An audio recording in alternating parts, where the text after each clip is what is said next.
On this edition of the program, what should the Democrats ask for in the aftermath of everything that happened in Minneapolis? Should they push for a shutdown? And a look at the Democratic primaries with Bill Scher. And then chaos at CBS. The Washington Post is about to cut itself down to size. We talk about modern media with Chris Cillizza. It's a jam-packed show. Oh, and Fed drama. It's all coming up. The following is brought to you by Just Another Pilot.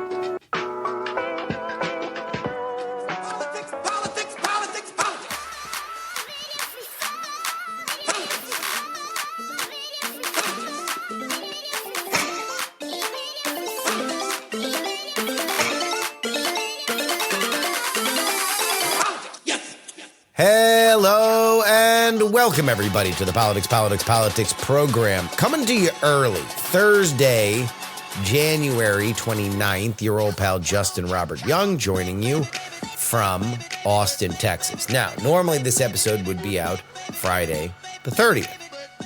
Why isn't it?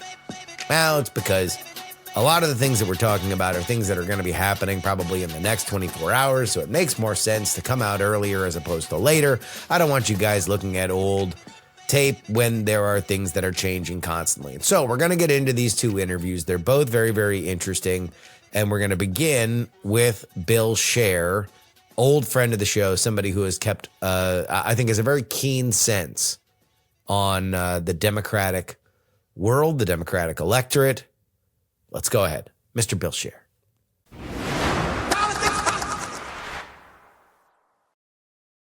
Amongst everything that's happened over the last week, we now find ourselves in what would otherwise be the number one political story, the final few days before a government shutdown where sides seem fairly intransient. And yet, there does seem to be some room to negotiate, or is there, to talk about the Democratic strategy for such a situation. We bring on one of the sharpest minds we know in this field, Mr. Bill Scher, Washington Monthly. How you doing, buddy? I'm good. Too kind an intro. Thank you. Oh, well. So if John Thune keeps everybody for a fun little snow-packed weekend in D.C., all this funding is probably voted on Friday, and everybody had sort of locked into their positions as to it going through. We avoid a shutdown. That doesn't happen. The shooting of Alex Peretti happens on Saturday, and now you've got enough people that are certainly on the Democratic side that want the DHS bill stripped out. They want changes. They are not swayed. What I'm curious from your position is, what is a reason, what is an ask that can get done from the Democratic position from this moment right now? What can the leverage get them immediately? What would be too light of an ask? And what would be something that, you know, puts us into another prolonged shutdown where now they have to justify it long after the heat of that initial moment is done? If I was in Schumer's position, yeah, I would not look at this from a standpoint of political calculation. Okay. I would look at it from the standpoint of, how can I prevent more people from dying? Okay. Because just as and not that I have some sort of allergy to politics, but in all likelihood, whatever happens now is not necessarily going to really translate to November anyway. But there's a genuine crisis moment here where you have a clearly, to be charitable, poorly trained occupying force that needs to get out.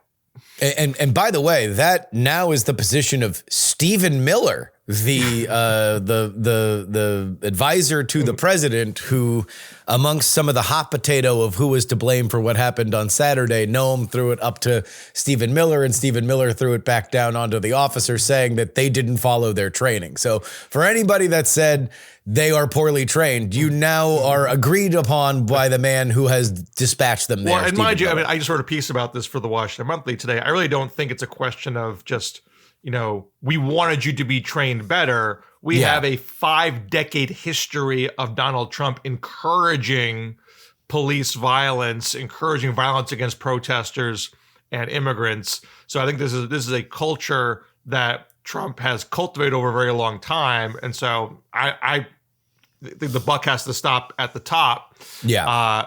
But be that as it may, I don't think the goal here is to win an argument. The argument is to get the people out who are doing the killing, so no one else has to die. And I could grandstand that, and say that bluntly, and say this is my negotiating position. That probably isn't the best way to get Trump to actually pull the trumps out, because he needs to save face always. He's never going to concede a point. So you had a moment not too long ago where the Supreme Court said you can't send the National Guard into Illinois if they didn't ask for it. Yeah. The law does not allow you to do that. And there's not a lot of things that force Trump's hand. The Supreme Court is actually one of them. Now Trump doesn't say in that moment, yes, sir, Supreme Court, I abide by your ultimate authority. He does a song and dance about how the mission's accomplished. We did the job here, and now we're going to pull them out. He never acknowledges the court order, but he does actually pull out. But he needs to do it on, superficially on his terms. So I think you got to be a little careful how you go about it so Trump doesn't dig in his heels. They clearly have shown enough weakness to know they have a problem and know they need to get out, and they're trying to find the off ramp. So you don't want to cut off an off ramp. At the same time, you don't want to just shovel money into ICE while they're doing horrible things. So there has to be some kind of line drawn. And maybe it is the line that they are actually drawing with this sort of series of reforms, which sounds kind of beltway-ish and soft, and the letter of the law is clearly not going to be what constrains these folks. And so I understand a kind of eye roll at that kind of tactic, but I think the subtext has to be, we're not going to give you any money so long as you're still in Minneapolis doing this. And so if Trump has to pull out before it's funded, I mean, Trump should pull out before it's funded, period. But I'd make it a little sotto voce so Trump can claim he's doing it on his own accord and not under duress from Democrats. I hear you, but the words from the Democrats that aren't going to vote for this are that we will not vote for a DHS bill unless it is stripped out. We want to fund the rest of the government. We don't want to fund DHS. Is that something that Schumer's got the juice to sway them to say, hey, look, if we can have them leave Minneapolis, will you vote for the DHS bill as it's written? I mean, I think you'd have that caucus conversation in that moment, because I don't think he's got the juice to do that right now. I think that is a bit of a feral caucus. Yeah, I mean, well, I have a hard time decreeing what his. I mean, we know Schumer has kind of a weak standing amongst the rank and file Democrats, and that can obviously have some spillover into how the caucus responds to him, including some that see themselves in Schumer's shoes and would like to draw a line in the sand. Yeah, so they all have a certain appetite to show that they're being tough and drawing a line. But an actual pullout of Minneapolis may change that internal dynamic. So again, you'd want to do a temperature check at that moment if that was actually happening. he can't go beyond what the caucus is willing to do. I don't think he needs to strong arm the caucus. The Democrats are not the people on the political hot seat here. No. So there's a time when a leader has to go to his troops and say, look, you got to take the tough vote here. We're going to get screwed if we don't do this. I know it's going to make the base unhappy, but you got to do this. That's not where Democrats are right now. Trump's the one with his back against the wall. Republicans are the one who are losing the congressional generic ballot. Democrats are expanding the map right now. So Schumer doesn't have to strong arm anybody at the moment. There will have to be a point where things have to get funded, because it's not just ICE; it's the entirety of the Department of Homeland Security, and so you can't overplay your hand. But the hand is quite strong at the moment. So again, I think the goal is to have no more people die. Yes. I think that is a good theme to it. And I do believe, and I do totally agree with you, that right now the hand is very, very strong. The decision gate that is coming up very quickly, and the reason why we're going to put this episode out on Wednesday and not Friday is because the decisions that need to be made between now and then. Because on Friday, the government shuts down. And then at that point, you are now deciding what you want out of a shutdown to reopen the government and what that deal needs to look like to get everybody back to the table.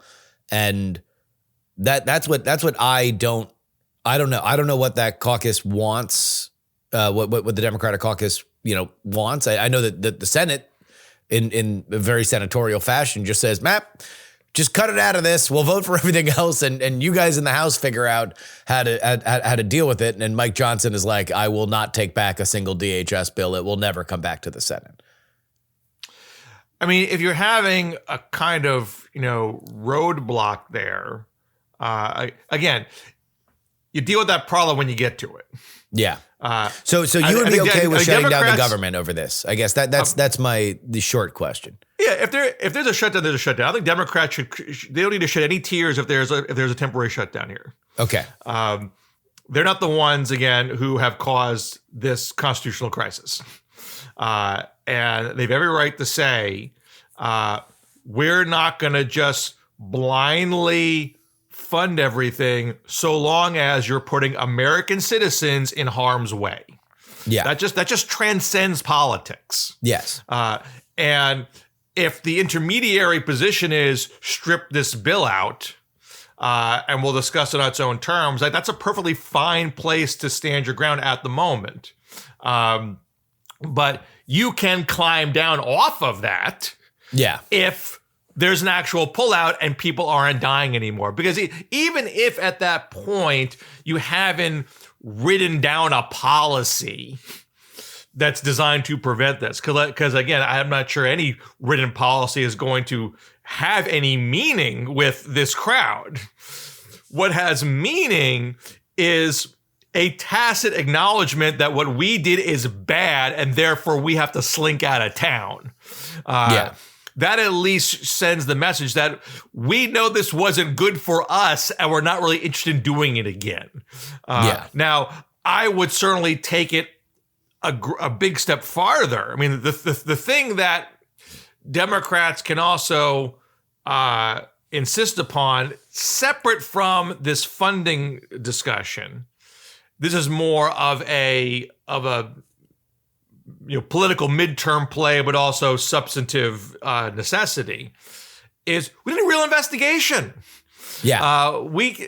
DHS is not trusted to investigate their own here. This needs an independent federal investigation, and the state officials need to be allowed to do their investigation. You need to cooperate with that. And if this Congress is not willing to do it, I mean, Democrats could say, look, we would love to have a bipartisan investigation right now.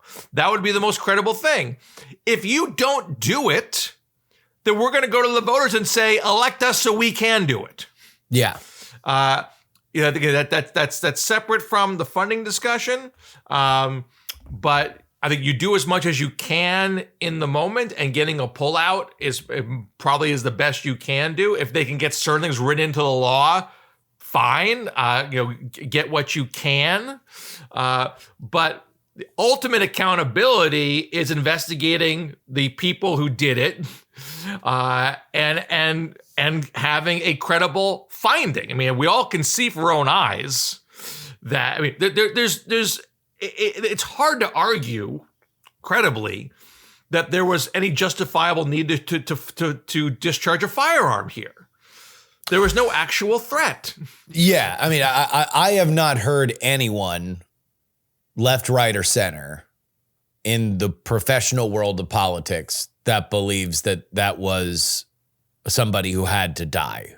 Like that, and to compare it even to what happened a few weeks ago with Renee Good, I believe there was a fairly stark line in the sand of people that believe that there was a justifiable homicide there in a way that there was not with Preddy. Preddy was somebody that did not, and then on top of that, did not do the thing that DHS said that he did immediately, right? He did not look to, there was no evidence that he was looking to massacre people. There was no evidence that he was an assassin or that he was looking to inflict maximum damage. These are all direct quotes from DHS within the first 12 hours of this situation.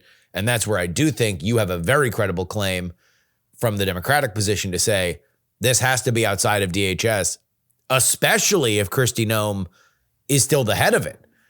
Like there's a different argument to say that if Kristi Noem is not the head of DHS, that there's a possibility that they do an investigation. There's certainly it's a non-starter if she's still there, and whether or not she will make it to the midterms, make it to summer as the head of DHS, that remains to be seen. But right now she's in the Oval Office having Donald Trump say, look, she secured the border. She's doing a good job. And that is, I think, a position that the Democrats have the American people's eyes, ears, and hearts on to say, we need to get to the bottom of this, and we don't trust the woman who immediately lied about it to be the arbiter.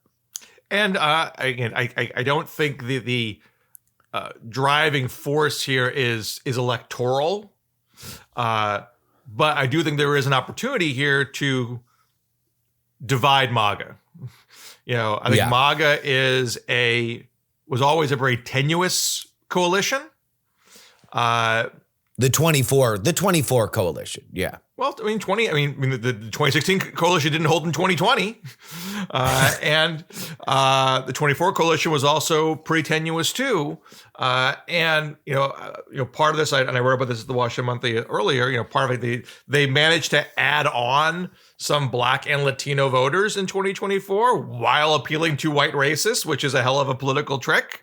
But it was based on a false notion that Trump is going to be good for your cost of living, and what he does on immigrants is not going to be overly broad. It's going to be narrowly focused on real criminals. None of that has borne out, and so you already have seen the pendulum swing back in polls, in election results, most dramatically with Latino voters.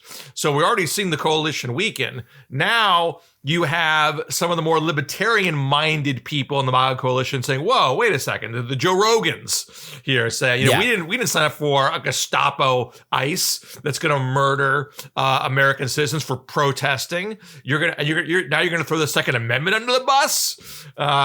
So there's opportunities to highlight the hypocrisy, to highlight the base authoritarianism that's really at the heart of Trump. And it doesn't all have to be resolved in the funding battle. No. I would stop short of trying to pile everything on to this and say I'm not going to vote for a single dime unless you resolve all of these questions, because that's just because we know that's not what's going to happen, and things do have to eventually get funded. But the immediate need is to stop the killing, and so I could get the pullout one way or another. And if you got to be a little, cagey about your language, so Trump will actually do it, so be it. But then reserve your ability to make these other arguments about the investigation, about Trump's essential responsibility. I mean, he has as I did today, chronicling his long history of encouraging this kind of violence, you can maintain that and push it after the funding situation is resolved. I think that this has the capacity to be a pretty long shutdown.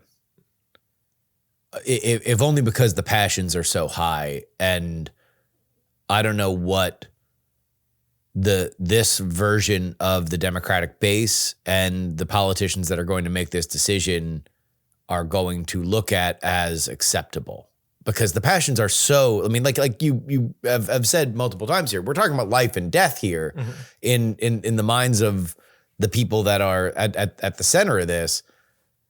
I don't know how they resolve it, because this is not an esoteric, even the last shutdown was about SNAP benefits that go to some people. And is there corruption? Yes, there's a little bit, but it's not that much. Like there's ands and wherefores and provisos to stuff like that. If this is as simple as you're killing Americans, and if we sign on to this, you will kill again, and the blood is on our hands for our base. Like, I don't know. It feels like something that could go longer. Sure, and it could. I don't think Democrats have to be afraid of that. I mean, on one hand, I'm expressing a kind of semi-cautious strategy here, but not out of deep concern that Democrats are in any kind of political trouble.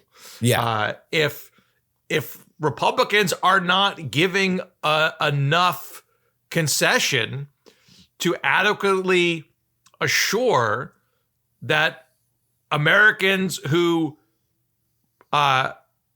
exercise basic constitutional free speech rights, that they won't be murdered, if they can't give any kind of assurance on that, and Democrats have to hold out for longer, then fine. They don't need to be in a rush.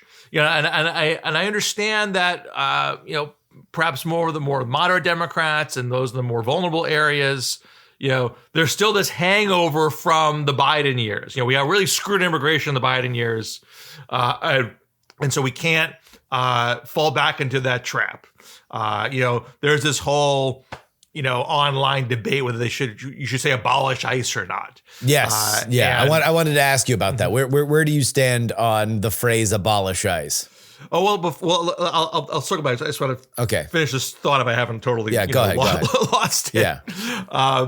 There are all these sort of interscene disputes and sort of hesitation amongst the more moderate Democrats, and like that's not what's relevant right now. Like what happened from 2021 to 2023 is not what is top of mind, and you don't have to run scared of that. I mean, as far as your long-term immigration policy is concerned, don't go like full open borders, no rules for anybody. Like that's not going to be a winning strategy over the long haul. But that's not the immediate concern right now, and so you don't have to be fueled by that fear. So abolish ICE. Look, yeah. Can I? And let me set this up, and you tell me if you disagree. The argument that I've seen from the Democratic side is that, look, whenever you have a moment of political advantage, there is a great desire from elements of the Democratic coalition to fall into a bumper sticker that ultimately becomes damaging. And be it burn, baby, burn back in the day, or to fund the police more recently, that abolish ICE is one of those things that might feel good right now and might feel like it's in the moment now, but in 2 years, in 4 years, will be a clip that will be played over and over and over again that will hang around the neck of any politician that says it. So, and we're seeing polls that show increasing support for abolish ICE. So I've seen the argument, yes, on more of the progressive left. Like this is now a medium position, nothing to be afraid of. This is a mainstream position, yeah. And that is an overly simplified assessment of poll data. We saw this with a lot of single payer healthcare polling. It can poll well as a bumper sticker, but we've seen in practice, and particularly when there's certain states that have tried to implement it, by ballot referendum or whatnot. Once the counter arguments come into play, that poll number weakens. So you can't just take a single data point. You can't just take the bumper sticker and think, oh, I'm golden now. This is now an unassailable position I can take, because in a real world setting, there's going to be back and forth that you have to withstand. And there's abolish ICE and there's abolish ICE. There's abolish ICE. We shouldn't have any ICE ever again. There should not be a federal force that immigration and customs law. Enforcement should be gone. It should not be a thing. And there's kind of more like abolish and replace ICE. Abolish this ICE, which has repeal and replace. Right. Trump has recruited a bunch of people who clearly should not have their hands on weapons because they're trying to rack up insane deportation numbers, which they aren't even accomplishing, by the way. They're only just shifting who gets deported into people who are less criminal and engaging in more violent, reckless activity. We should not have these. So these people we need to clean house and start from scratch so we can enforce immigration law. So we can't enforce immigration law in a more rational and less violent way. And so just saying abolish ICE might land different depending on who the audience is and depending on what you put around that slogan. And there probably are people in the Democratic diaspora who think of a spectrum of things on this subject. And so once you start sort of poking at what you mean by abolish ICE, you might end up having some more internal divisions. So I just wouldn't get hung up on, the Democrats should not get hung up on the specific wording here, because they should focus on where they agree. That's the basic goal of coalition building, is find the points of agreement.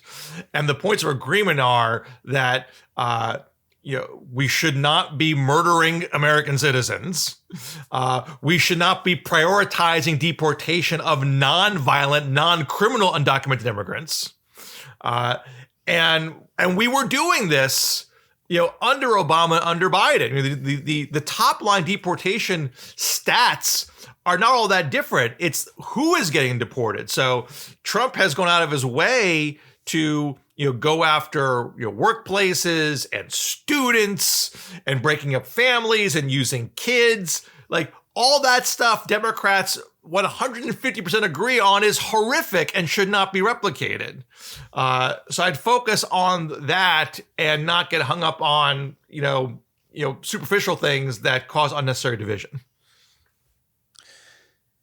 I'm just we can keep this part short, but I know that there's a segment of the audience that would like to hear from it. And there was a memo put out, signed by the Problem Solvers Caucus, for whatever one might think of them, that this is the moment for a grand bargain, that there is a immigration reform that is possible to happen now when there is a moment of chaos for which you could build something better. Do you think that is possible in this particular moment? I would say I'm 100% skeptical. I have this very slight hesitation, this extraordinary slight glimmer of hope. There was a recent interview that Trump gave to the Wall Street Journal editorial board where he sounds more moderate. He sounds like he'd be comfortable with finding legal pathways and things like that. He's been fairly moderate on things like H-1B visas, to the discontinuation of the Steve Bannons of the world. Look, if someone wants to call up Trump and say, look, is there any way you would consider a grand bargain that has legal pathways to citizenship? Have the conversation. There's no harm in having a conversation. But Trump is, what I can't know, Trump's mind is very hard to read sometimes. There's lots of things that seem very predictable. Immigration has been, anti-immigration politics has been such a life force for Trump, for MAGA, for the Trump version of the GOP, that it seems impossible they'd ever walk away from it. It would cause a pretty significant rift in the MAGA version of the Republican Party to do a comprehensive immigration bill. And so I think it would end the coalition as it was. I mean, you would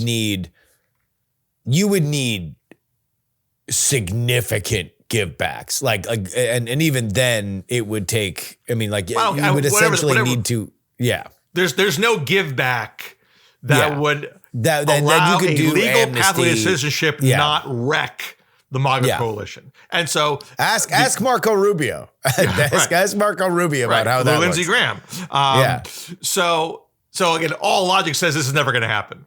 But Trump's weird. He's an incredibly narcissistic, impulsive person who doesn't owe anything to anybody at this point. Maybe he would wreck the MAGA coalition. Who knows? He'd wake up one day and say, hey, I'm going to wreck it. Whatever, I don't care. Yeah.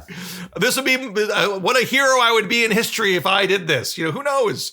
So if you want to kind of feel him out, go feel him out. And again, we're probably very good for the nation. I mean, anything that wrecks the MAGA coalition is good. Anything that would create a legal pathway to citizenship substantively is good, in my opinion. So have a conversation, but I wouldn't get your hopes up. Yeah. It's not going to happen for all the reasons that you just said, and including the necessary ingredients to do it would be no-goes for Democrats and Republicans. It would be amnesty on the Republican side, and it would be some kind of federal abolition of sanctuary policies on the Democratic side, and both of those are just, nobody's going to touch them. I mean, there's no point even speculating about it. It's so far off. It's science fiction. It's like, and then we invent a hovercraft and that solves everything. It's not a realistic solution. All right, let me turn your eyes away from this particular situation and look at what is happening here on the midterms. We are very much into the primary season. Are there any Democratic primaries that are catching your eye right now that you are interested in, that you are keeping tabs on?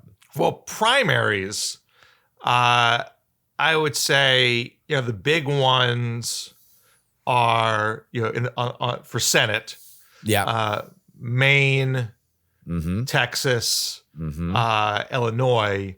And Michigan. Michigan would be where I would go. Yeah. The Illinois one is not as cleanly defined ideologically. It's just kind of a chaotic mess at this point. And that's a weird state just in general in terms of how you get elected there. There are kind of bigger strategic decisions at play for the party writ large. Yeah. In Maine, Texas, and in Michigan. We got something a little brewing in Florida, by the way. Vindman just jumped into Florida.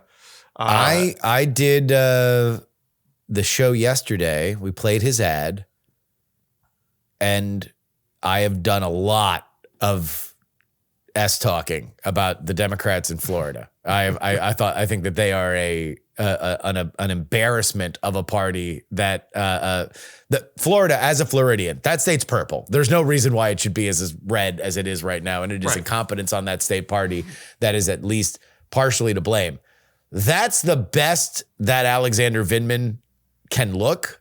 I think if all Florida voters have is that commercial and commercials like that, then Vindman is going to be as interesting as a candidate as he can be on the stump and in person.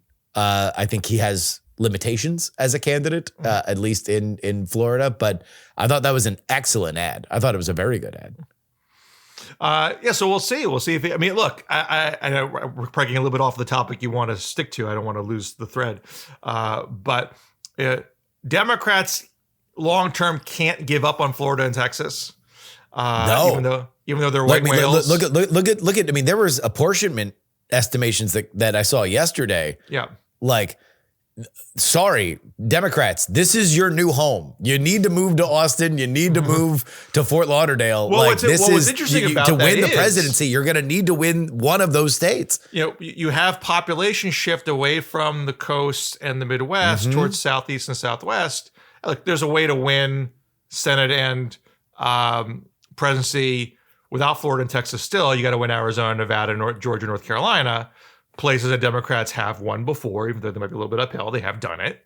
There are Democrats, it's statewide in those states right now. But if you can flip Florida and Texas, then that's really putting Democrats in the catbird seat for a long period of time. And the double-edged sword of the population shift is you're having flow into redder states, but that flow is younger and not so white. And again, MAGA coalition 2024 was leaning on blacks and Latinos, and it's not all that clear they're holding on to them right now. So you should look at Florida and Texas as not fixed populations. These are vibrant populations. These are churning populations. So you gotta reach those people and try. And so that's why the Florida and Texas primaries are important. And so you have Tallarico. Is that, am I pronouncing his name right? Tallarico versus Crockett, which a very interesting.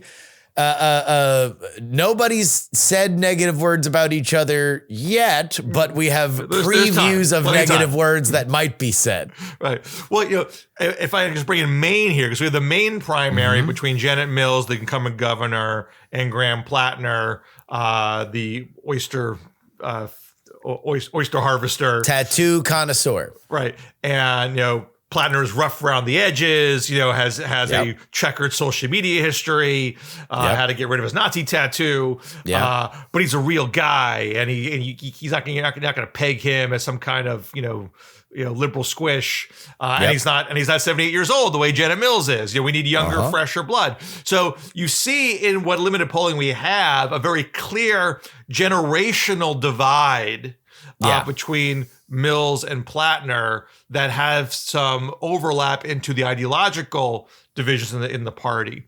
In Texas, both Tallarico and Crockett are on the young side. So you don't see, and what polling I've seen, you don't see a generational divide between them. You see more of a racial divide. You're seeing Tallarico winning white and Hispanic votes. You're seeing Crockett hold on to African-American votes, she being African-American. So there's different tensions playing out within the party depending on what the race is. And again, I don't think Tallarico and Crockett have really big ideological disagreements. They're both pretty outside of the establishment, and are willing to talk Crockett may be more sharper elbowed than Tallarico is, but I wouldn't call Tallarico safe to say an establishment pick, even though they might be gravitating towards him now.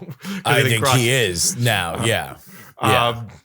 So how those play out are going to have a good degree of bearing about where the party electorate is at. And you have ideological divisions in the Michigan primary where you have Abdul El Said is more of the Bernie-crat. Haley Stevens is more of the moderate establishment pick. Mallory McMorrow has always been a fan of the Pod Save America bros. So it's not quite a binary choice there.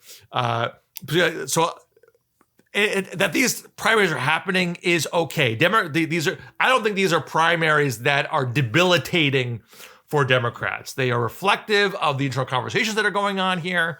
I'm not expecting anything's going to happen that's going to prevent pockets of the party from getting on board with whoever becomes the nominee. These aren't existential divisions being aired out here. They're just tactical disagreements for the most part.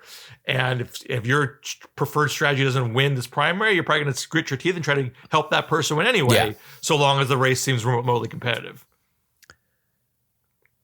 I would say the Michigan one has the capacity to get a little personal, and if my prediction is that McMorrow is going to come out on top of it, that she's on paper she's friendly enough to the progressive position that you could have. There's no reason why you wouldn't get on board with her. If by the end of it she has more of a firefight with the progressive side, then maybe there's hurt feelings by the time that she progresses. The one that I do think could have lasting impact is Crockett and Tallarico if this becomes a racial thing, which is not Crockett. It is not beyond Crockett to imply racial elements to something that Tallarico says or does or any kind of negative ads. And there's a reason why Tallarico has gone out of his way to say nary a negative word about Jasmine Crockett, despite the fact that she was a bit of a surprise entrant into this primary. Well, let me see things about both of those primaries that you mentioned. On the Texas side, if the racial dynamic remains stable, and by that I mean that Tallarico is winning with whites and Hispanics and Crockett's winning with African Americans, it would appear that would mean Tallarico's going to win the primary. That, yes. Crockett has more of a need to broaden her base than Tallarico coalition does. Yeah.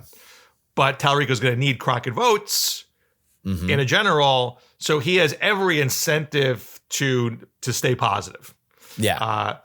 And even if Crockett is throwing some sharp elbows towards him, I think he's just got to suck it up and take it, and not do anything that's going to seem like he was a little defensive. He was a little defensive when the preview came out of Crockett saying negative things. He was a little he responded to the preview, which at least says it's very much on his radar.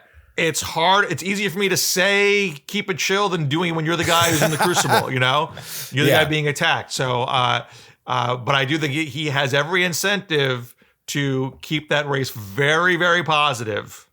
Yeah. I think we saw some difficulties, in past Texas primaries on the Democratic side where things got a little too hot and made it hard for people to come together afterwards. So, I just think it's just got to just keep a fully positive campaign, and I would think that would be sufficient for him to win that primary. On the Michigan thing, we don't have a lot of polling there yet. What I have seen has Stevens with the slight edge. Yep. Over McMorrow, but declining. What's that? Stevens up but declining. That is the state of the race that I have seen. I would think she would have an edge. She's a U.S. Congressperson. Yep. Whereas McMorrow is a state senator. Stevens has had to earn votes over a larger geographic area than McMorrow has before. I tend to think those types of things tend to actually have some bearing. She's been on the ballot in front of more people before. She has won on more difficult terrain before. So I think she has edges there. And she doesn't need to win 50% in a multi-person race. Yeah. So I certainly will not count her out as the person who's going to survive this. And McMorrow, to your argument, is more ideologically appealing to progressives, but that capital P progressive vote could easily split between herself and El Sayed. Sometimes Bernie Kratz could be firm. I mean, she's in that Pete mold, down to the fact that Liz Smith is running her campaign. There's she is running on the hey, let's take the best of all worlds kind of ideological approach, which is not the progressive approach. The progressive approach is more doctrinally pure. Right. And that run up the middle strategy does not always pan out. Sometimes you can lose you lose people on both flanks. Yeah. And it's not enough to run up the middle. So again, it's close enough that neither one of us can say for sure what's going to happen here. But I do think Stevens has some advantages that shouldn't be discounted. All right. Well, we will watch it with bated breath, and we will follow the commentary of one Bill Scher at Washington Monthly. Where can folks find your writing and thoughts? Washington Monthly, WashingtonMonthly.com. Our print issue, next print issue is about to come out. If you want to pay for a subscription and get a physical magazine in your hands, you can still do that. And I got a big article in the next one called "The Ephemeral Presidency" about how much of what Trump is doing is not built to last. I'll tell you what, that's music to the ears of a lot of Democrats for sure. Thank you so much, Bill. My pleasure. Take care.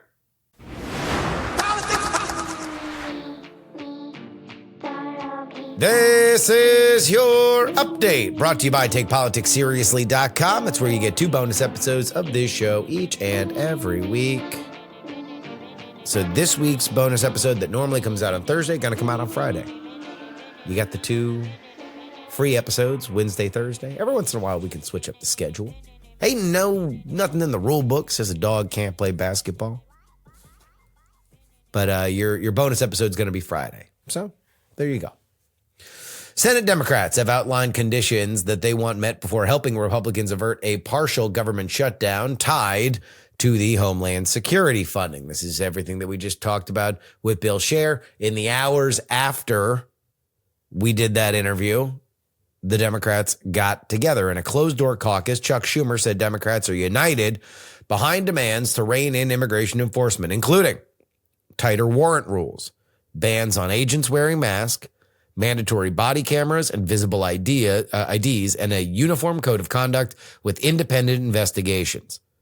The push follows the fatal shooting of Alex Peretti by federal agents in Minneapolis, which has intensified scrutiny of the Trump administration's DHS tactics. Republicans have resisted reopening the fundings package, warning changes would stall in the House while talks continue amid a looming shutdown deadline. So, since that, John Thune has said he might be open to doing it, but really all of this is contingent upon what the Democrats and the White House can put together, because only with Trump's blessing is this going to make it back through the House and then back up into the Senate. That's the only way this happens. It does look like no matter what, we're getting at least a partial government shutdown. If the Republicans play hardball, the question from Democrats will be, which of these is the most important? Is it the masks? That'd be a big thing. Is it the warrant rules? Is it the body cameras? Like, you have to know which of these things will they want, and which are the most important. Something to keep an eye on.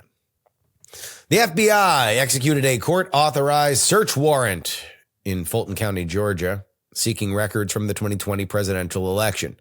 Agents searched the county's main election offices in Union City, south of Atlanta, and confirmed the investigation is ongoing, providing no further details. County officials acknowledged that the warrant targeted the 2020 election materials, but declined initial comment. Fulton County, of course, was a focal point of post-election controversy after President Trump's loss, including a racketeering case brought by District Attorney Fani Willis that was later dropped in 2025 after she was disqualified. The search follows a December Justice Department complaint about access to ballots and related election records. Whoo, boy. Anything that touches the 2020 election, obviously controversial. Anything that touches the 2020 election in Georgia, obviously super controversial. Because you are reopening the biggest wound between MAGA and Republicans in Georgia. Let's remember, Donald Trump hates Brad Raffensperger and Brian Kemp enough that he tried to primary both of them. And yet, both Kemp and Raffensperger blew their challengers out of the water. Both are strong. They're better together. Whenever we talk about 2020, whoop, they get further apart. Finally, the Federal Reserve held interest rates steady at 3.5 to 3.75, signaling confidence in the economy after 3 rate cuts late last year. Policymakers cited solid economic growth and a stabilizing labor market, upgrading their assessment from December and removing language about rising employment risks. Chair Jerome Powell said future decisions will be data-driven and emphasized that rates are near neutral level. The pause comes amid unusual political and legal pressures, including a Justice Department investigation involving Powell and a pending Supreme Court case on presidential authority over the Fed.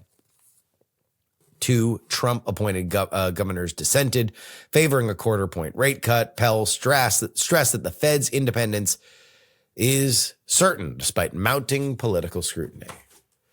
Also, we are getting closer and closer to Donald Trump announcing who he will nominate to succeed Mr. Powell as the head of the Fed. Very interesting. And that is your update. Again, brought to you by TakePoliticsSeriously.com. Get 2 bonus episodes each and every week. And now, our friend, Chris Cillizza.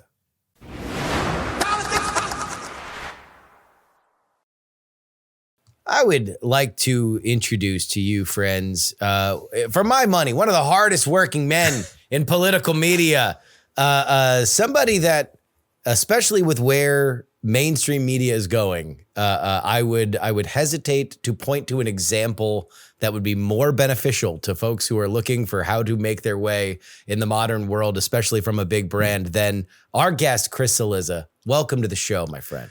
Thank you, sir. That's so nice. I have to have you do my wrestling promos in the future. But one thing, it's so funny. Right before we got on, I was writing something. Oh, I was posting something about Barry Weiss, and she said effectively like, if we don't change, we're toast. And I was like, it's 100% accurate, like about mainstream media.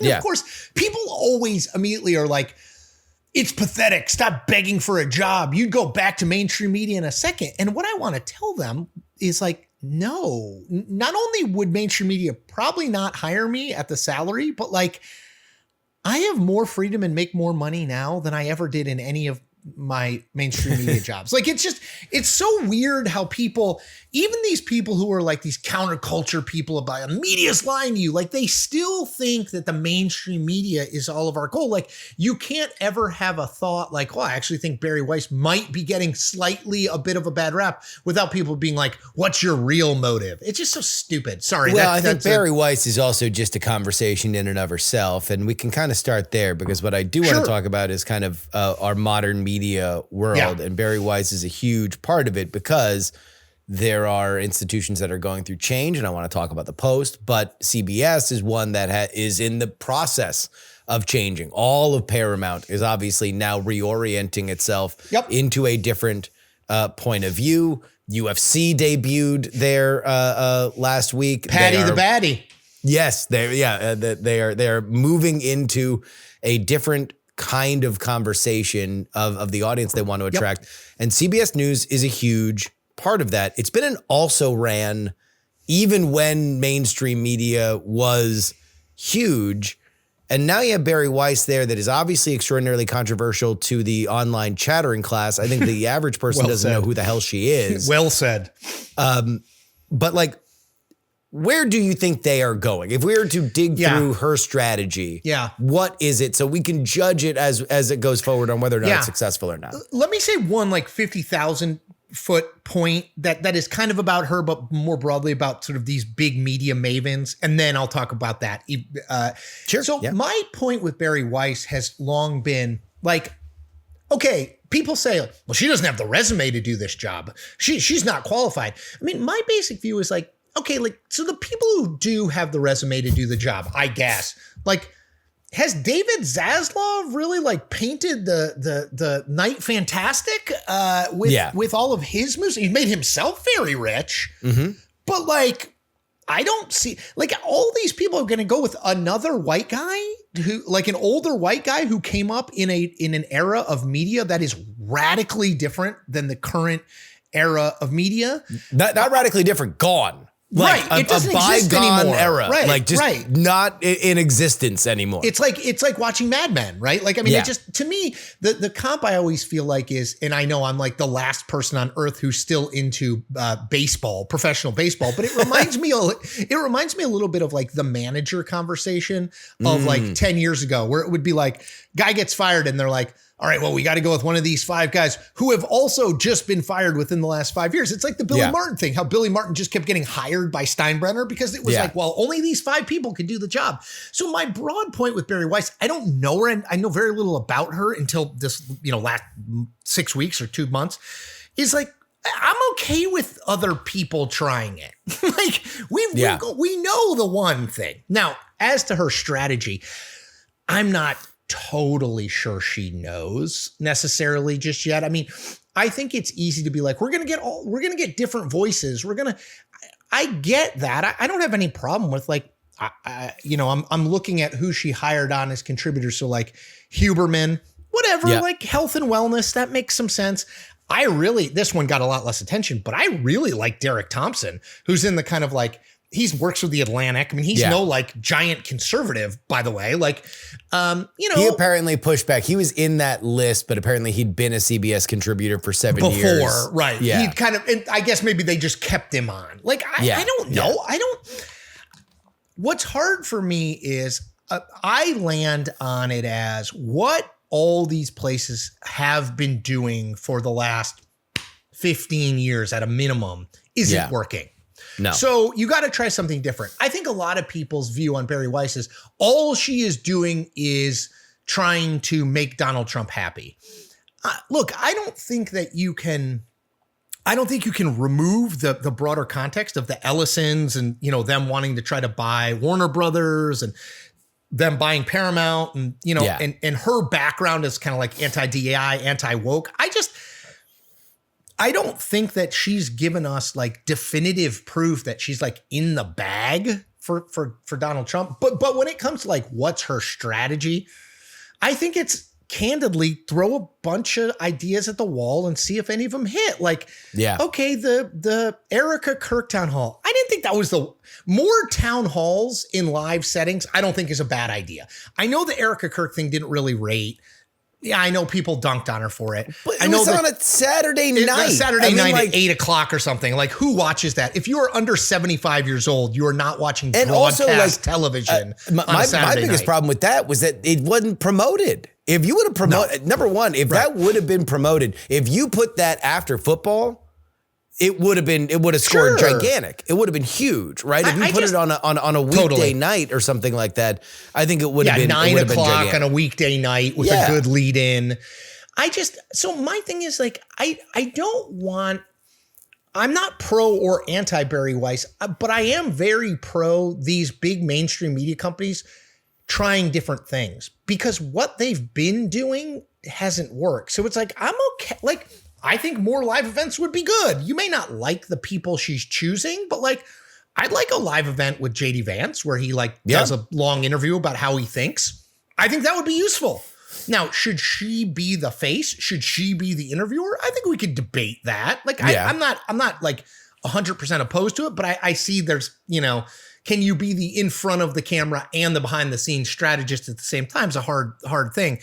But like, I don't know. I guess it seems to me that the criticism from the left is so over the top and the glee that they are greeting the CBS Evening News ratings. Like, guys, I don't care. You could put the smartest, most liberal person in charge of the CBS Evening News and pick your host, Don Lemon, or whatever you want. Evening News isn't coming back. It is in a ratings death spiral. It's like, I know ABC talks about, David Muir led the thing. Sure, but like the audience is just tiny now. Yeah. And it's never going to get bigger because that era has passed. So I just think the glee of like rooting for her to fail, I don't get it. I mean, I get it in the realm of all the internet is a message board. And so everybody's fixated on the same four things and we'll just yell about them forever. And so Bari Weiss is somebody for whom you have defined an opinion on and really the funny thing about Bari Weiss is that it really is an intramural thing amongst liberal America because conservative America really does not care about Bari Weiss at all. Nope. It is liberal America where you have leftist kind of pro-woke people who believe she is repugnant on several different levels, not the least of which are her policies on some of the DEI, the woke stuff in Israel. And then you have this disaffected element of the left that felt that the woke stuff kind of went too far, for which she was a scion. She was a person that put professionalism behind a different way and created content kind of quote unquote the way it used to be as opposed to the way that it had drifted. I don't know whether or not she can save CBS News. I would say that CBS News is almost entirely defined in the mind share of people by 60 Minutes. And I think 60 Minutes would wither and die if they didn't have the NFL. The only reason why 60 Minutes matters Huge lead in every Sunday whatsoever is because Nance and Romo call a game, they say goodbye, and then the tick, tick, tick, tick, tick of the 60 minutes. You know the number of times happens. as a kid that I unintentionally watched 60 Minutes? Like I was not a big news junkie as a kid. But I would watch. I mean, I think it was probably Madden and Summerall then, but I'm not sure who the CBS team was. But the point is, it's like the number of times that I would just leave the TV on and it'd be like an in-depth look at Chernobyl. And I'd be like, what the hell is Chernobyl or whatever it is. You know what I mean? Like I totally agree with you. I mean, I think 60 Minutes does a really good job, but I find the argument of like, well, 60 Minutes continues to succeed in the same vein as I was thinking about this last night. These people who are like, well, I don't know why the Washington Post is failing. The New York Times is kicking ass. And I'm like, they are, but the New York Times is kicking ass not because of the journalism of the New York Times, which is amazing. Yeah. But because they smartly bought Wordle and they have the crossword puzzle and they have the recipes and they diversified. And they diversified out of things that we would consider capital J journalism. Yeah. Doesn't mean the Washington Post couldn't have done it. But my point is like, I think people like to point at like, if only you do it the right way. I'm not sure that's true. There is no right way anymore. There's not the right way that used to exist. Everything needs to be its own thing. You need to be attracting different talent. You need to be attracting different kinds of talent. And the room that you have for people's attention needs to be for what they want, not what you believe is best to serve them. So let's pivot to the Post for a second, because that obviously is, I think, a sad moment in that the Washington Post matters. If you care about newspapers specifically, and I came from newspapers, I care about newspapers. Many of my friends still work at newspapers. Many of them work at the Post. And I know that you have as well. Absolutely. It's sad that you see a brand like that in the kind of distress that it is. And I don't know where it's going to go. I know for a fact it is the squandering of a tremendous brand to get rid of their sports department, because their sports department is a signature of excellence. What they should be doing is turning that into a national brand. They should be bringing more people on. They should be hiring more people. They should be acquiring a podcast network that does regional stuff, or they should be spinning out their own. They should be bringing on Tony Kornheiser or Post alumni that still do media stuff. They should be paying whatever they need to bring back big names to say that the Post Sports matters, because the Post Sports has mattered. It's been a signature of excellence for as long as I've been alive. It's been an absolute star factory. And the fact that they're jettisoning it, and like you could see any number of the big names that currently work there spinning off into their own stuff, of course, and making a good amount of money, shows that they are leaving money on the table. That is the one thing that I just absolutely don't get. So I worked there for 11 years, 2006 to early 2017 when I went to CNN. It's the best job I've had. It was still in the heart of kind of the very end of the golden age of journalism, where you didn't have to think that much about the business end of things, right? Don Graham owned it for the first half of the time I was there. Bezos the good Bezos owned it in the second half. So I know a ton of people there, and talk about missed opportunities. As you were talking about the sports thing, like again, the New York Times is smart. They bought The Athletic. Yeah. Right. The Washington Post could have bought The Athletic. Mm-hmm. The Athletic was for sale. Yeah. Right. And in short of that, okay, you didn't get The Athletic, but The Athletic brought a huge amount of subscribers who are not New York Times subscribers into the New York Times. And it made sense for the New York Times, because the New York Times has always had a hole in the sports section. The sports section is terrible. People who That's care why about people sports, read the tabs in New York. Exactly. So I read the Daily News and the Post, because they have back in the day, this doesn't matter anymore, but back in the day they had box scores, right? They have robust sports coverage. Whereas the Times would, this is a stereotype, but it is true. Back in the 80s, certainly they'd be like, this cricketer isn't getting the attention. Yes. You know what I mean? They would cover like random shit like that, where you're like, I don't care. I want to know if the Yankees won or lost growing up in Connecticut. That's it. So I think there was an opportunity there. And to me, I wrote about this on Substack on Tuesday about the Post, which is, it gets kind of to your point, Justin, which is like, the original headline I had for the piece, and I changed it, but I think it represented my sentiment, is what is the Washington Post. And I talked about like the Post has always been betwixt and between. Yeah. It's a local newspaper, but it's also a local newspaper in the nation's capital. So you can't ignore national stuff, right? And so which is it more of? My point here is it appears as though like getting rid of sports, getting rid of or drastically reducing local coverage, and then also drastically reducing foreign bureaus and foreign coverage. Yeah. If you want to be a national play, you got to have Congress, White House, and international at some level. If you want to be a local more play, you got to have sports and local news. You know, like why is my neighborhood not cleaned out from? You got to go hyper local. Yeah. They seem to be doing like those changes make me think they're just getting ready to sell it. That Bezos is getting ready to sell it because no other thing, because there's not a theory of the case behind it. If you were going to, you say like, we're going to, you know what?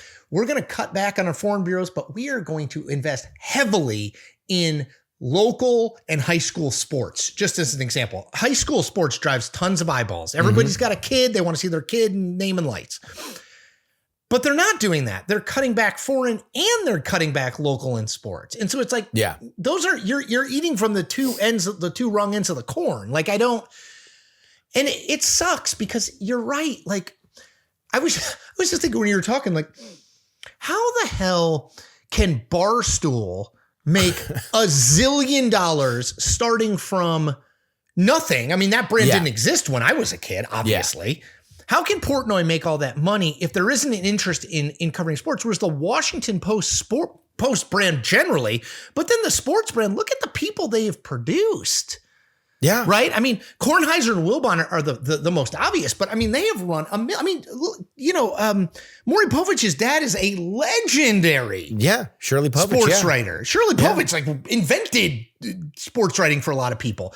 Barry Svrluga, who's there now, is a real talent who, if he wants to, and I mean, this is a message to Barry. I haven't talked to him, but if Barry wants to go start a sports Substack, he'll do just fine if they get rid of him.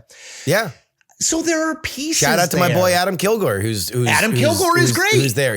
I've known him since college. Trust me, Adam. I'll show you how to set up the Substack. You're gonna be fine. Here's another example. Is why can't I think of his name right now? I can see his face. Who does like hockey stats? Neil Greenberg. Yeah, he does stats and he does stats analytics. He's still there. He could start a thing tomorrow that could be like, I know Nate Silver does some sports, but he could be the Nate Silver of like hockey and that would do fine. The point is, if you have these pieces, how can you not figure out a way to make money on them? And that to me, it's just a lack of understanding what it is you are and what you can be.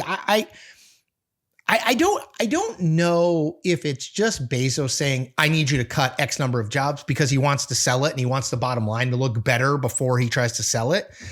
It doesn't make a ton of sense to me the way they're going about it. It seems very scattershot. It makes sense to me in the Bezos way of doing business because what he bought was a status symbol. He wanted to buy a house in DC. He wanted to make sure that he had sway, and being the owner of the Washington. There are a few things in a status obsessed town like DC is that opens doors the way that the owner of the Washington Post did at the time that he bought it. I don't know what it does now, but I think I think it still matters. Yeah. So it still matters. The problem is the Post past Trump 1 it wasn't a particularly interesting newspaper. No. It wasn't a particularly interesting read. You kind of knew what you were going to see out of the opinion section.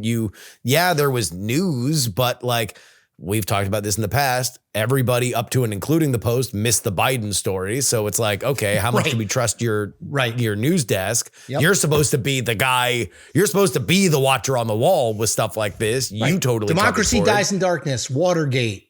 Yeah, you're supposed to be the guard. And so now, I don't know if it's a sell or if it's Bezos. I mean, look, Amazon got rich because they were selling paper towels that they would buy for 5 cents for 6 cents. I know. You don't need a big margin if you're going to sell a bazillion of them. Yes. And that's where I think from their point of view, they're looking at right now, what are their analytics? And they're saying, what drives analytics? We're going to shave everything off except for that. And then we're going to go. And I don't know whether or not that's just because they want to shed staff. Yeah. That part of this is we just need people out the door because every time we want to make a change, it's like pulling teeth and everybody screams and yells and we poison the staff morale at the moment that we say there's going to be any kind of change. So we're going to throw half of you out the door. The thing that I'm like totally bleary-eyed at is that the one thing that you should be going all in on, it's mind-blowing to me that they don't have a larger podcast division. I almost cursed on my own show. Sorry. I did curse earlier. No, sorry. It's fine. We'll edit it out. That they don't have a larger podcast division. It's crazy to me that they don't have a better relationship with some of their big alumni that are gigantic and famous and care about the Post. Tony really Kornheiser care about the Post. Reads, I see him regularly. He reads the print edition of that sports section every single day. He cares about its success or failure. Why you would not bring, I mean, he's Tony, so he's a different cat, but bring him in as a consultant. Whatever. Like bring him in the way they have Woodward in politics. People would always be like, hey man, is it cool seeing Bob Woodward at the Post? And I'd be like, I've never seen Woodward at the Post. He has an office, but like he works at his house. He comes in when he's got something big going on. Like he's Bob Woodward. And he can come in every day. There's no clock Bob Woodward has to punch. He made the Post. Kornheiser and Tony and Shirley Povich made the sports section. This is to my point. It's like, I actually get if to your point about, are they just cutting everything that doesn't perform digitally? Yeah. I totally get, I hate to say this, but I totally get the cutting of the foreign and international coverage based on that. It just doesn't move the needle. Like Israel and Hamas will move the needle the day, October 7th, October 8th, October 9th, the 3 days after the Hamas attacks. And then it just goes like this. It starts to go slowly off and then it just drops off a cliff. Yeah. But sports, I don't, why are there all of these gigantic sports sites that have less of a established brand than the Washington Post that have gone on to, this is my Barstool thing, to have massive success? There's huge interest in sports. So why, if you're cutting to the bone, except for things that perform, are you telling me that their sports coverage doesn't perform at all? That surprises me because I feel like you can do almost anything in sports and people will read it. You know what I mean? Like because of the nature of fandom in this country. So I don't get, that's where the whole like cut to the bone, just solve for page views thing doesn't, again, it seems contradictory. Okay, I get getting into foreign for that reason, but you would keep, if I was going to keep things, I would keep sports, I would keep politics, because people will click on it. And I would, and this is, I'm friends, my friend Gene covers video games, but I would keep video games at the Post because people read that. Gene Park is great. Great. People read video game coverage. That's an established market for them. And few people put his level of rigor into the kind of stories that he's doing. Like video game journalism is not exactly, doesn't have a long history of somebody with the kind of rigor that Gene Park puts into his work. And experience but my point is, what if they came out, what if Will Lewis came out and said, here's the deal. We are going to have to narrow our coverage mandate. We are going to cover things and we are going to be best in class at the things our audience has demonstrated a significant interest in. And that's going to be local and national sports. That's going to be politics, White House, Congress, administration. That's going to be video games. That's going to be pot. We're hiring a pot. We're going to go deep in a pot vertical. Whatever. Give me 10 things that we know the internet likes. People would be like, oh my God, I can't believe this is happening to one of the most storied institutions in America. And I get that criticism, but at least I'd be like, okay, like it's a theory of a case. I mean, I wouldn't even be opposed to that really.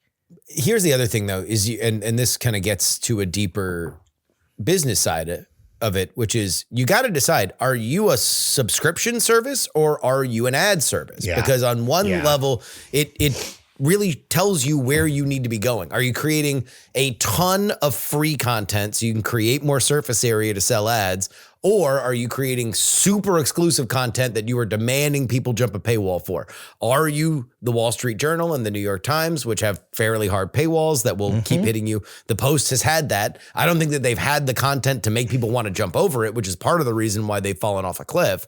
But if you want to do that, then you need to beef up. You got to be the Athletic. You have to be the reason why the Athletic was sellable to the New York Times was because they kept having scoops that local fans of the teams that they were covering were like, screw it. Eventually I hit the paywall so many times it's worthwhile to pay it because these guys, they're the best in class journalists for this team. I need to spend the money to do it.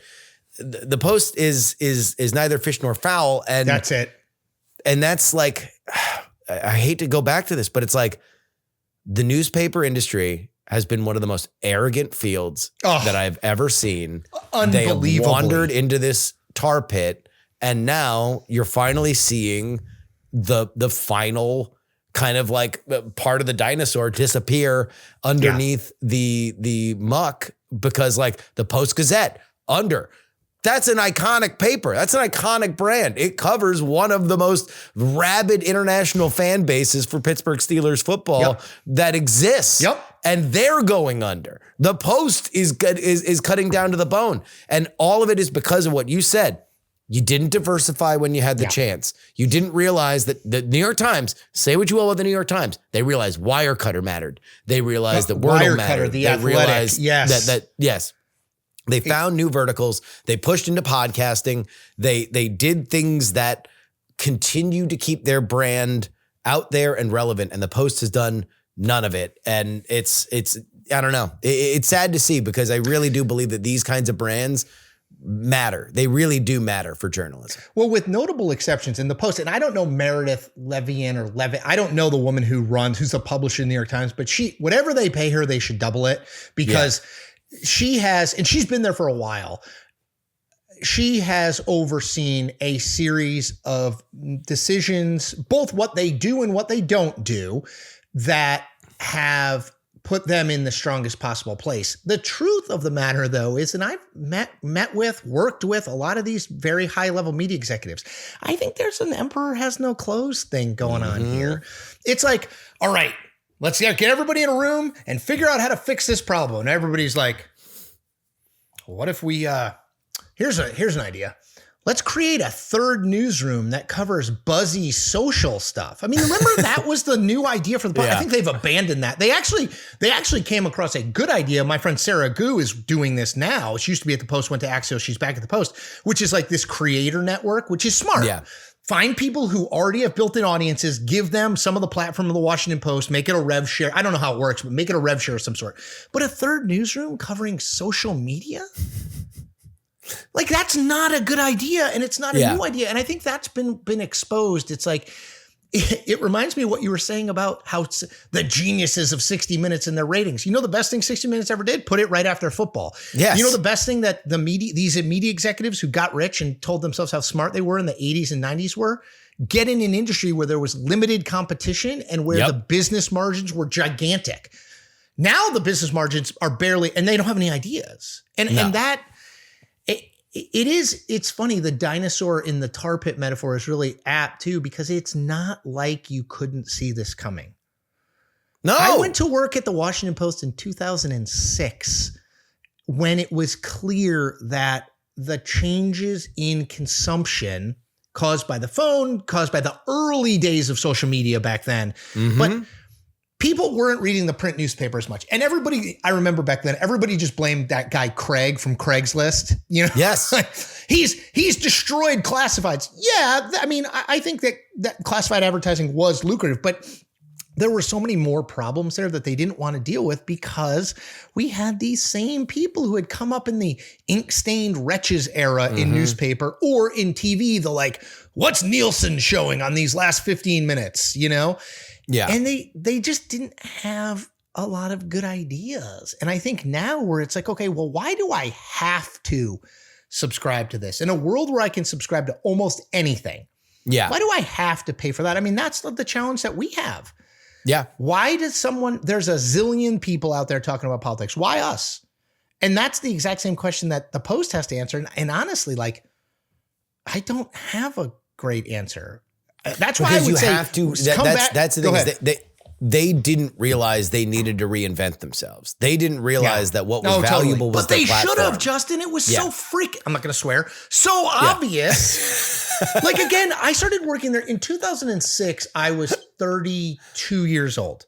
Yeah. So I was a young buck by the standards. These newsrooms, by the way, are like the Senate. It's like very old back in the day. Not so much anymore because they've gotten rid of all the people who made money who were older. But back then, and I was like, I remember people always say like, oh, with the Fix and that blog you started, how did you get so much running room? And I say to people, and this is the God's honest truth, when we started that blog, the goal was that I basically was the liaison with the reporters, and they would give me stuff that didn't make it into their stories, and I would write it up or put it in, and we would post that. And no one cared enough about the internet. This is 2006, not 1956. No one cared enough about the internet to give me any of those items. So I just started doing it myself. Yeah. So again, like it's the arrogance thing. I think that you hit on is exactly right. It's this belief that like, well, we're the gatekeepers of the news. We tell people what matters.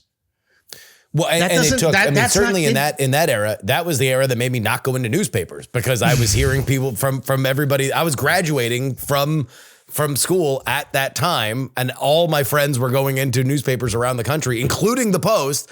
And they were doing was telling me like, hey, all the stuff that you talk about wanting to do, they're not doing it. Like you can't pitch it. You can't pitch it to the web people, pitch it to the newsroom people. Nobody will listen to you. And if you have an idea of like, hey, the newsroom needs to pivot to being more of something that is always on, that doesn't always think about the 24-hour deadline because you're actually building for the web. You're not building for the print edition. The argument was you're killing the print edition and we need to justify a reason to run these print. The print edition is dying. Right. And the print edition is dying. We're not killing it. But even back in 06. But that's the thing is it's like, and you look at where they've gone with their opinion page, which I thought was a pretty good idea. But the problem is like your opinion page is boring. Yeah. You don't have like I've always thought like Ben Shapiro. Ben Shapiro to me is the perfect example of somebody that should have a conservative column in the Washington Post. 100%. Like he's a provocateur. He'll say stuff that other people won't say.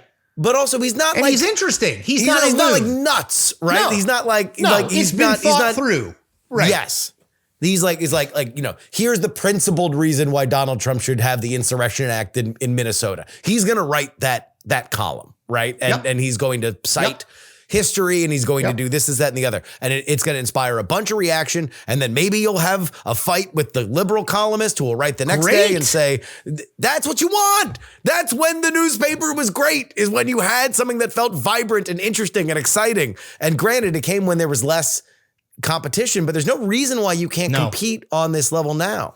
Do you remember... I remember thinking, I was still in mainstream media at this point, but I remember thinking like, man, they are learning the wrong lessons. When Tom Cotton wrote that thing in the New York Times, that op-ed, and there was this whole, it basically led to James Bennett getting run out ultimately as the opinion editor. And I was like, so a point of view by a United States senator, not some some rando from the street. That you disagree with, that has gotten tons of people talking and engaged. Yeah. That's a bad thing for the news organization. That's a giant win for the news organization. Because to be honest, I'm in this business and I'm not like, let's see what the New York Times editorial board is cooked up today. Nobody cares. Like nobody cares. So like to the extent except for maybe primaries. Primaries are like the only time where it's endorsing in New York City primaries. But my point is like, I don't think you do provocative stuff just for the sake of being provocative. But if you have someone who, like a Ben Shapiro, who is a very outside the mainstream thinker who can back it up, even if that opinion is in fact, especially if that opinion is unpopular in the newsroom and it causes conversation and Paul Krugman Tom Friedman wants to write a response. Great.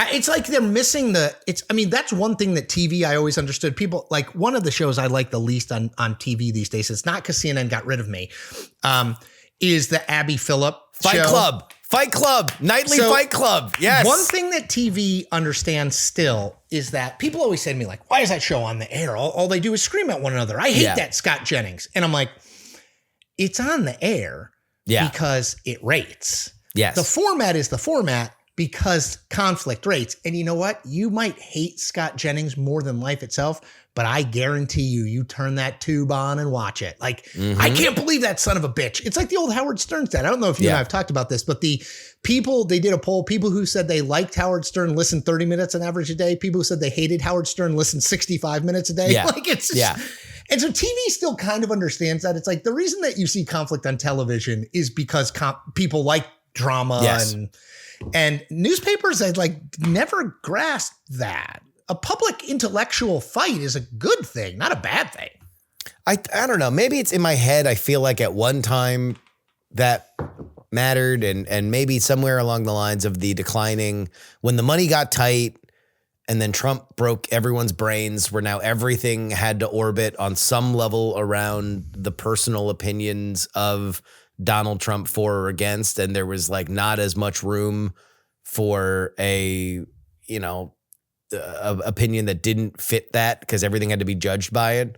Like maybe that was it. I mean, nuance has been absolutely killed off in the last 10 years. I mean, social media has done that. Trump has done that, but like you can't hold like two ideas in your head at the same time. It's like, you can't think that it's a good thing if we are generally as a country working to get people who entered this country legally out, and what the Trump administration is doing in Minneapolis is absolutely over the top. It's like, no, either you're the Gestapo or you're open borders. And it's like, well I mean, I feel like there's do nuance. think that like it exists. The question is there an audience for the presentation of it? You're right. That's right. Yeah, that's really what it does exist. I always say it's the same problem of the problem of people like us who are trying to be like, okay, like I think both parties have good ideas. I think some media companies, I think Fox News, I don't think everything Fox News does is idiotic. The problem for us is the same problem of a third party candidate running for president. If you ask people like, hey, do you think there should be a third party? Oh my God, people fall all over themselves. I just saw Gallup just put out these numbers that like the independent people saying their independence is at 45%. Like it's not surging upward while Republican and Democratic registration is down. The problem is they like the idea of an independent candidate, not the actual independent candidate. I say this to people on my Substack all the time. Like, you like the idea of me calling balls and strikes, but not me actually calling balls and strikes. Because if I call a strike that you think isn't a strike against your team, then I'm a bad umpire. And it's like, that's not how it works. Man, I'll tell you what, and this is like, now we're really kind of pulling the curtain back, but like, I was the most critical that I have been of the Trump administration this week with everything that happened in Minneapolis. I torched Kristi Noem. I torched Corey Lewandowski. I would say deservedly. Miller. I said this is a byproduct. People have seen this coming down the pike. Even people inside DHS. We've been covering the fight inside DHS that's been happening for months. Like, this has been brewing. People said it was going to happen. It happened, and it's an absolute disgrace. And the emails that I get are on the side of people that hate Trump that are yelling at me that I'm not yelling the right way. Yes. And it's like, that's fine. Like, I understand that people have the right to do it. And that's part of the game. Like, I guess to reframe it from a media perspective, the question is, are we just the future where like, hey, there's a middle class living or more for people that want to put in the time, effort, and be their own one-man band to be out here, and that will only kind of continue to grow as it becomes less of a stigma that you want to pay for this sort of content, which has been the story of my career. Or is there still room for a platform? Because I know for me and you, it would take a lot for a major media outlet to come back and say like, hey, shut down everything you're doing. No, it wouldn't work. And come I wouldn't there. do That it. wouldn't work. I mean, unless you gave me like $10 or $15 million, like which they're not. Like, which they're not because they don't have the money. No. But like, is it licensing? Is everything going to be Pat McAfee in the future? Where I think it's it is. like, where that's where it is, where the Post is like, no, let's lower our overhead and take a bunch of people that already have audiences, give them X amount of money and Y amount of platform, and then we'll own this thing we do together, but not anything else. Is exclusivity, is that really where the future is? I think that, we started, or at the very beginning when we started talking, we were talking about sports. And to me, I look to sports a lot of times as the leading indicator of where politics and political news coverage is going. Because, talk about pulling back the curtain, for people who don't understand the kind of how the reporting hierarchy among reporters. You know how like doctors, it's like, well, if you're a neurosurgeon, you're something. So if you're an orthopedist, like, hey, get out of here. Poke them, smoke them. Yeah, you're a doctor, quote unquote. The same thing exists in journalism. And so like at the top of that list is like disagree with me if you want. It's probably like investigative reporters, like the Dana Priests of the world who are spending like months doing these like detailed things. But certainly close to the bottom are political reporters. Somebody told me political reporters are the dumb jocks of journalism. And then below them are sports reporters. I mean, that's and so what I actually think of that is because sports reporters so often get this like bad rap, they're actually free to, sports people, editors, reporters, people in that space are free to try more interesting stuff than the very serious political reporters, or even more serious. Like there's nothing worse than running into someone who tells you they're a policy reporter. Just sanctimony on sanctimony. But they've tried more stuff, right? So Portnoy and what they're doing with Fox. Obviously what McAfee is doing. I mean, again, McAfee owns that show. Don't lose that. They is licensed to ESPN, and it eats up an hour or 2 hours I forget in the middle of the day every single weekday. So McAfee retains the IP of the show, which is hugely valuable, and he gets a giant check and platform from ESPN. I mean, it's a giant win-win. Yeah. But for ESPN, it's like, well, this guy has a platform. People are going to watch it. I mean, I will tell you, I was at the Texas A&M Miami game, first round of the college football playoff. They have a thing at Texas A&M called Midnight Yell the night before you go and practice the cheers. McAfee showed up. Yeah. I mean, it was like, it was like a celebrity. I mean, it wasn't like a celebrity. He is a celebrity. So he draws eyeballs. I think there's more of that. The term we used to always call it is reverse publishing. You take something that I put on my Substack and the Daily Beast takes it and we do a rev share, or Bloomberg takes it, or, and I think there's going to be more of that. I still don't understand why MSNBC hasn't bought the Bulwark, or MS Now. Now. Or if not bought it, created like a mutually beneficial relationship between, you know what I mean? Like some kind of connection. Talk about something that's being stripped out of the studs so they can sell the cameras at some point overnight. Yep. I mean, this is my thing is like, maybe they just don't have the money, but I mean, maybe it's the Bulwark buying MS Now. I mean, who the hell knows? Like, it's not insane. Stranger things have happened. But I do think there's going to be a fair amount of that, because I do think you've seen these people who have said, okay, I've built this audience apart from mainstream media, and mainstream media needs these things where they can lower overhead but still retain audience and still retain eyeballs, and that's a way to do it. I think that's probably the next big step, is a lot more of these like licensing exclusivity deals. That's certainly what I'm interested in. When I talk to people and they're like, what about selling all your stuff? I'm like, why the hell would I do that? Like, it's just growing. I own it. I can do whatever I want with it. Why the hell would I be like, yes, no, I definitely want a corporate boss who says like, we need you to make X amount more money. So it's like, I'm not interested in that at all, but I am interested in like, okay, well, we have this giant top of funnel. Maybe we can put some of your stuff in the top of the funnel, and that will help us, help you, that I'm interested in. I think people like us, that's where we're going to land. I wonder. Yeah. I mean, I think that it makes sense. But then again, if it makes sense, then there's no way that a newspaper would do it. Part of me. It's so true. God, it's so depressing because they've, I feel terrible for these people at the Post, because there are so many good reporters there. And yes, they have lost a ton of talent. A ton of talent has gone, but there's still a lot of really good people there. And at the same time, it's like the leadership, you had to see, they're not seeing the writing on the wall. And the writing has been on the wall since, I mean, I date it conservatively like 2005-ish. That was 20 years ago. I mean, I remember I was telling this to somebody the other day. I was in the newsroom of the Fort Lauderdale Sun-Sentinel, and I was working at the on the web team, and the two dudes that had been there for a little bit were like remarking that this was the second time that Tribune had been busted for circulation trickery, that somebody had found a warehouse that had a bunch of newspapers in them, right? And they were like, well, that's not a good sign. And it's like, no, it's not. It's a very bad sign. And and there were very, very bad signs. You know, you mentioned the Craigslist thing.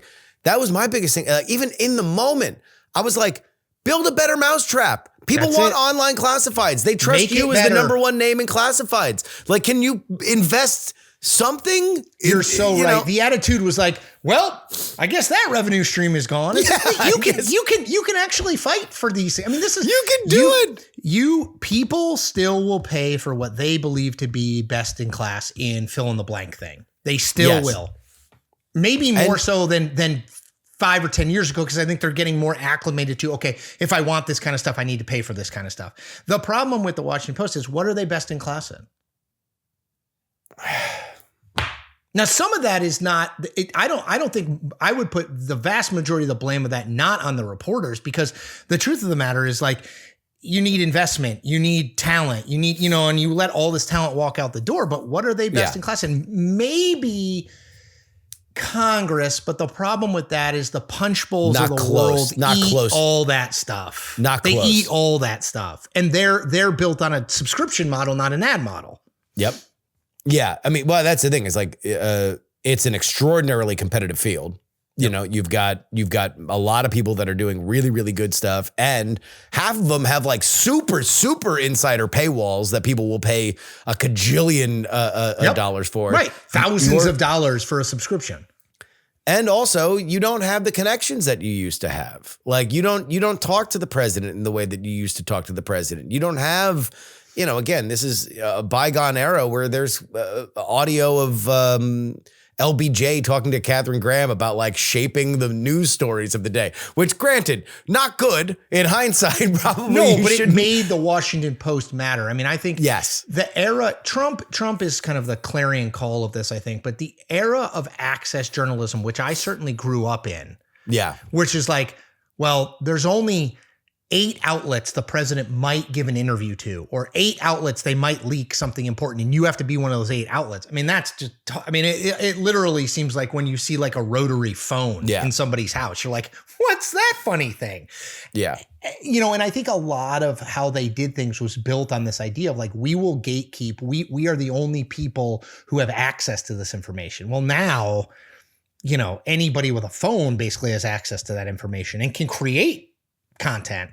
Yeah. And they just didn't, they didn't adapt. It is not impossible. Nate Silver has a great chart of like after Trump won, subscription growth Times versus the Post. Yep.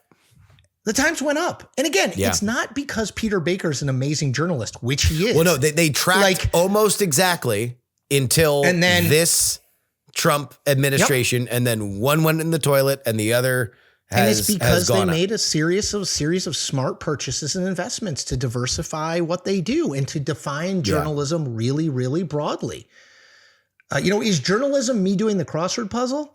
Probably not, but I pay for the crossword. I pay for the New York Times Games app, and it supports the journalism that amazing reporters like Peter Baker do. So it's like, I think it was a short-sightedness that is the chickens coming home to roost now, like to use my 80th cliche or metaphor about the media industry. But I just don't think you fix it now. Do you know what I mean? I think what they're doing. Here's what I don't get. I don't get why the Post didn't clone a wire cutter. Because if there's one thing that you would think that Bezos would understand is Amazon affiliate money.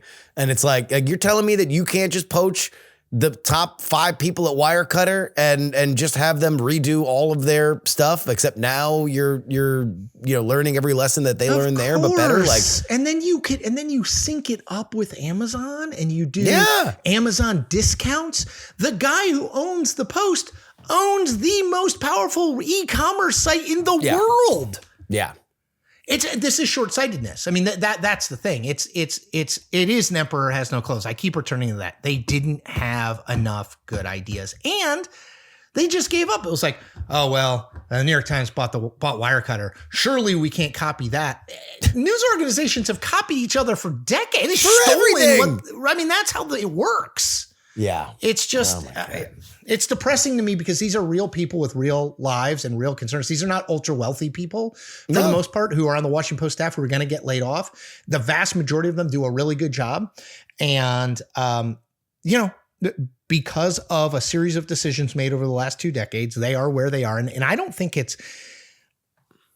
you like press one button and it gets better. I mean, I don't think the Washington Post goes away as a brand, but man, like it's hard for me to see how it recirculates back as a powerful brand in the next 10 years. I think it's just gone. I think it's just, maybe it's just gone. It's just, I think it just goes. Cause also it's like, who's ever had success reanimating something like that?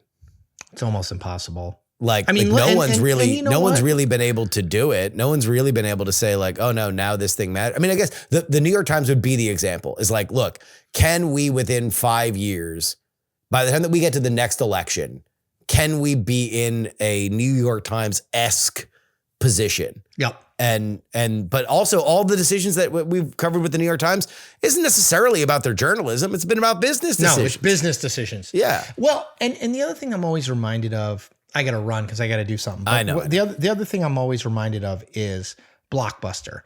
When I was a kid, I grew up in a small town in Connecticut. We had like a Video Hut or a Video Galaxy or whatever. And like if the copy of E.T. that they had wasn't there, it was you had gone. to come back the next day. Yeah. They had one copy. A Blockbuster went into Glastonbury, Connecticut, town next to mine. It's where the rich kids were.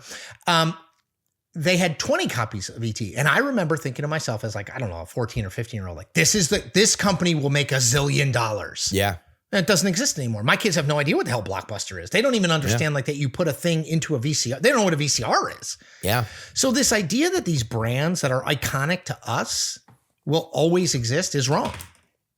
And, Blockbuster gave up their chance to buy Netflix too. So I know. There's a hubris there as well. Sliding doors, right? It's all about like missed opportunity. All right. Chris Cillizza, thank you so much for joining us. Where can people find you? So I point people to Substack and YouTube. Just search my name, Chris Cillizza, and Substack, Chris Cillizza, and YouTube. I've got a channel on YouTube I update every day. I've got a Substack that I update multiple times a day. Thank you for the hardest working man in show business. You're a pure poster. You are a pure poster. I love it. I do it for the love of the game, and it shows. Yeah. Thank you, my friend. It's always a pleasure. I love what you do. Always. Thank you so much, all right, man. dude. Take care.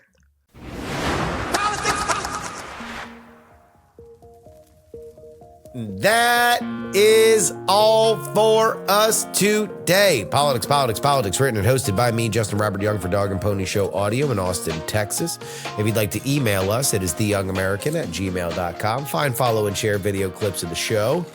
Justin R. Young on TikTok, Instagram, and Twitter. On YouTube, you can find us at Politics. And I'm a Substack TV influencer. If you already support us on Substack, download Substack TV to your television. And when you sync up your subscriptions, which you do right on your phone, boom, there I am. Play me once. Take a picture. Send it to me on social media. Send it to me on Substack. I'll repost it. I love seeing it. If you'd like to hit us with a one-time donation, you can do so. PayPal.me/payjury, PAYJURY. Venmo is Justin-Young-20. Cash App is PX3Cash, and you can send me anything you'd like in the mail. Post Office Box 153184, Austin, Texas 78715. Again, that is Post Office Box 153184, Austin, Texas 78715. The only place you get our bonus content is TakePoliticsSeriously.com. Paying members get 2 bonus episodes each and every week. Oh, it's such a great deal. $12 for a month. I mean, you're getting somewhere between 8 and 10 episodes a month.